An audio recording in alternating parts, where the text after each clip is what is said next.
ઘટના સ્થળે ત્યાં બચાવ કાર્ય યુદ્ધના ધોરણે ચાલી રહ્યું છે અને આપને જણાવીએ કે અહીં પેરામિલિટરી ફોર્સને મોરચો સંભાળવા માટે કેન્દ્રે સૂચના આપી છે। એનડીઆરએફની 2 ટીમ ત્યાં પહેલેથી તૈનાત છે, એનએસજી કમાન્ડો પહોંચ્યા છે, બીએસએફના જવાનો ત્યાં છે, ફાયર વિભાગની ટીમ ત્યાં છે અને આ બે તસવીરો આપ જુઓ। એક તરફ જે પ્લેન ક્રેશ થયું એ વખતની જે વિડીયો સામે આવ્યો છે તે પરથી આ ઘટનાની ગંભીરતા આપ જોઈ રહ્યા છો। મોટો ધડાકો થયો અને ત્યારબાદ આખું એ પ્લેન આગની ઝપેટમાં અને ત્યારબાદ ધુમાડો પ્રસરી ગયો અને બે તરફ રાહત બચાવ કાર્ય ચાલી રહ્યું છે, પણ મોટી જાનહાની ચોક્કસપણે આ ઘટનામાં થઈ હોય તે આ દ્રશ્યો પરથી આપણે કહી શકીએ। પણ રાજ્યના ડીજીપી વિકાસ સહાય પણ ઘટના સ્થળે પહોંચ્યા છે।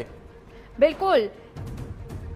બિલકુલ આ જે વિડીયો અમે આપને બતાવી રહ્યા છે એ એર ઇન્ડિયાનું પ્લેન હોવાની આશંકા તો છે, પરંતુ જે રીતનો જયેશ આ બ્લાસ્ટ થયો છે રૂવાડા ઊભા કરી દે એવો બ્લાસ્ટ છે અને એમાં પણ આ પ્લેન ક્રેશ એ રહેણાંક વિસ્તારમાં થયું છે। જો કે એ ઘટના સ્થળની પરિસ્થિતિ શું છે એ સ્થળ પર હાજર અધિકારીઓ કે જેઓના સંપર્કથી જ ખબર પડશે, પરંતુ હા જે આખો જે પ્રચંડ બ્લાસ્ટ થયો છે આ પ્લેનમાં અને તે બાદ આખો જે પ્લેન છે કાટમાળમાં ફેરવાઈ ગયું છે, એક સરખો હિસ્સો હાલ પ્લેનનો નથી દેખાઈ રહ્યો। જયેશ બિલકુલ, અને આ વાયરલ જે વિડીયો છે તેની પુષ્ટિ થવાની ચોક્કસપણે હજી વાર છે, પરંતુ પ્લેન ક્રેશનો આ વિડીયો અત્યારે સામે આવ્યો છે।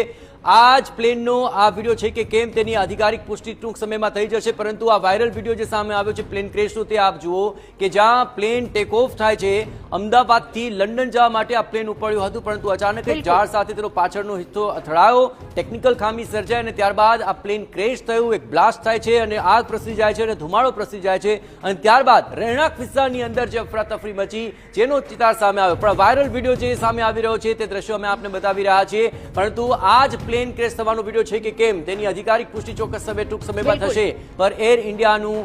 આ પ્લેન કે જે AI-171 અમદાવાદથી લંડન જવા માટે ટેક ઓફ કર્યું અને ગણતરીની મિનિટોમાં જ તે ક્રેશ થઈ ગયું અને સાથે એક મોટી તબાહી મચી, પરંતુ આ આખી ઘટના બાદ હવે ત્યાં એમ્બ્યુલન્સનો ખડકલો થઈ ચૂક્યો છે, જેથી લોકોને તુરંત જ હોસ્પિટલ લઈ જવામાં આવે। આસપાસના વિસ્તારમાં ગ્રીન કોરિડોર બનાવી દેવાયો છે, એટલે કે તમામ રસ્તાઓ બંધ કરી દેવાયા છે અને માત્ર અહીં એમ્બ્યુલન્સ અવરજવર કરી શકે અને તુરંત જ હોસ્પિટલ સુધી ઘાયલોને લઈ જઈ શકાય તે પ્રકારની આ એક વ્યવસ્થા ઊભી કરાય છે કે જેથી ઘાયલોને તુરંતમાં તુરંત સારવાર મળે। એમ્બ્યુલન્સમાં રાખવાથી માંડીને છેક હોસ્પિટલ સુધી તેને સારવાર મળી રહે તે માટે આ ગ્રીન કોરિડોરનું આયોજન કરીને તુરંત જ ઘાયલોને હોસ્પિટલ પહોંચાડવામાં આવી રહ્યા છે। આ તસવીરો જુઓ, જે જગ્યાઓ પર પ્લેન ક્રેશ થયું હતું તે બિલ્ડિંગ પણ બળીને ખાખ થઈ ચૂકી છે।